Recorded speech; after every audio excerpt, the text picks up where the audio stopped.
So the first thing to think about when you're looking at making money from your channel is to take a reality check. You absolutely can make money and people are making millions on YouTube, but it takes years of work to get there. So the first thing you need to do is be realistic about how much time you're willing to put in before the money starts paying off. YouTube these days is a much bigger market. There's lots of brands offering payment, offering collaborations. Everyone is seeing YouTube as a really big opportunity for their business to invest in, but it's also more competitive. So if you're starting a beauty channel, it's going to be much harder for you to be the #1 beauty YouTuber than it was a few years ago, but also there's much more room for people at the top. Everyone is offering collaborations with L'Oreal and with Garnier, so lots of bigger brands are getting involved, so it is a big opportunity. So your options for making an income from your YouTube. The first one is getting free stuff. So often brands will send you things to review for the channel. Maybe it'll be games, maybe it'll be clothes, maybe it'll be beauty, but it's quite common for you to get sent freebies to review. The next level up from that is being paid to review things, which does happen more and more often, and some big numbers can be offered in the future. I know YouTubers can get paid tens of thousands of pounds for a video if they've got a big following, so definitely the potential is there. You might also be paid not to review something, but just to talk about it. So maybe they'll send you some clothes and ask you to review it and pay you for the privilege, but maybe they just want you to mention their website or explain what they do or visit their hotel or visit their restaurant. It really depends on what kind of video you have. Another option is you can be paid to make a video on another brand's channel. So for example, Coca-Cola. You might not want to talk about them on your own channel, but they might pay you quite a lot to make a video on their channel. They're not able to generate content and they want that celebrity status of you doing a video on theirs. So I know some really big YouTubers have done videos for Asda on their channel or Mothercare or something like that, and that's a really cool way for you to create content for them without looking too much on your channel like you're selling out and doing too many branded videos. You might also be invited to events or invited to travel. It's quite common now for brands to host blogger getaways where they'll take you away for a weekend and give you a really immersive experience of the new products that they're launching, or to host dinners in London, that kind of thing. So travel and events can be a really cool perk, even if it isn't actual cash. As I mentioned about monetizing your videos earlier, you can also get paid for views by YouTube. The problem with this is the amounts are tiny. So if you have hundreds of thousands of views, maybe you'll make a few £100s. But if you're just starting out, you're going to be making literally pennies. But they add up, so it's got to be worth doing. And I would definitely say go into the background of your channel and hit monetize. Like I mentioned earlier, you can't do it if you're using copyrighted music. But if you can monetize your videos, you may as well take all the income you can get from the start. Another option that I've touched on throughout is affiliate links.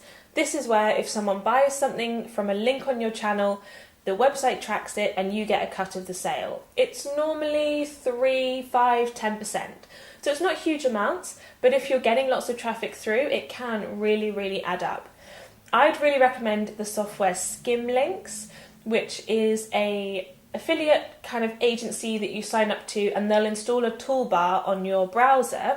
So whenever I go now to the Boots website and find the product that I want to recommend on my blog, I can just copy the short link from the Skimlinks toolbar and paste it in my description box. Skimlinks automatically register you with all the different websites that do affiliate programs, which is much better than you registering individually with all the different programs. There's a few that aren't on Skimlinks, like Amazon. You have to register with their affiliate program separately, and some of those will be worth doing depending on how often you use the brand. There's lots of different agencies aside from Skimlinks, but I love their toolbar, and I love that you don't have to register with each individual brand.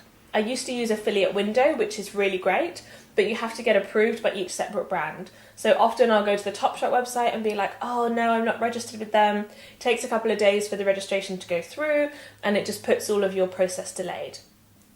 So in my opinion, Skimlinks is the best one for affiliate links. The main thing when you're going to be getting paid for videos is to maintain your integrity. It's very important you include a disclaimer at the bottom of your video. I have a default one that just says, I'm not being paid for this content, all views are my own, it's my honest opinion. But I do also have affiliate links, so you should be aware that if you buy something on that, I'm getting some of the money, but it helps me pay the rent. And if you are doing a sponsored video, which means if they sent you the product for free, that's fine, because your opinion is still your honest opinion. But if they've paid you for the video, they're implicitly paying you to say nice things. You can technically say whatever you want, but your views are going to be influenced. So you have to legally be honest with that to your customers and your viewers. So you need to put in the video somewhere, this is a sponsored video. And also these days on YouTube, most people are putting ad or sponsored in the actual title just for full disclosure. And you should also be aware that that applies to social media as well. So when you tweet it, you need to do hashtag ad or hashtag sponsored or hashtag spawn, something like that, so that people know that you've been paid for that opinion. And the same on Facebook, Instagram, you now need to disclose it on all your different reaches. Now, getting paid for things can be a bit of a contentious issue. A lot of people think bloggers are starting to sell out, and it's going to be really important for you to get a percentage balance. So you shouldn't ideally have more than about 50% of your videos sponsored, because consumers start to think that you're a sellout or you're biased or they don't trust your opinion as strongly. So if you can, try to still have some organic posts where you're just talking about what you want to talk about. Maybe you start doing weekly vlogs because all your beauty posts are sponsored, that kind of thing. So you just want to really try and keep a balance, keep it natural and maintain that trust with your viewers, because that is so precious. Something else that I should mention here is that you shouldn't be afraid to turn opportunities down. If it doesn't fit with the feel of your channel, or it's not a product that you would genuinely recommend, or it's too random, maybe it's washing machines and you only write about fashion, don't be too afraid to turn things down, because in the long run it will be worth it to maintain your channel's integrity. So there's definitely a balance to be struck there.